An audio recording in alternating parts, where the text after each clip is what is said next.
বিষ্ণু ইসলাম ওনার ইহুদি প্রতিবেশীর বাসায় যেতেন। এক ইহুদি কিশোর বিষ্ণু ইসলামের খেদমত করতে, ইহুদি ছেলে আমার নবীর খেদমত করতো, তারা ছিল নবীর প্রতিবেশী। তো অনেকদিন হয় ইহুদি ছেলেটা আসে না। বিষ্ণুনবী খোঁজ দিলেন ঘটনা কি, একটা ইহুদি ছেলে না আমার খেদমতে আসতো, ছেলেটা কই? খোঁজ নিয়ে জানলেন ছেলেটা অসুস্থ। বিষ্ণু ইসলাম ওই ইহুদির বাড়িতে চলে গেলেন ওই ছেলেটাকে দেখা করার জন্য, ভিজিট করার জন্য। সুবহানাল্লাহ পড়বেন না? গেলেন, যে দেখে ইহুদি ছেলেটা মুমূর্ষ, যান যান যায় যায় ভাব, বিছানায় পড়ে আছে, তার বাবা দাঁড়ানো। বিশ্বনবী তার মাথার পাশে বসলেন, মাথায় হাত বুলিয়ে দিলেন, আর ছেলেটাকে বললেন আসলিম, হে ইহুদি ছেলে আসলিম, ইসলাম ধর্ম গ্রহণ করো।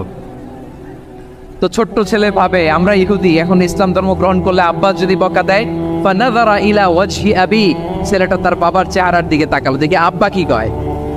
আব্বা যদি বলে তাইলে ইসলাম ধর্ম গ্রহণ করবো।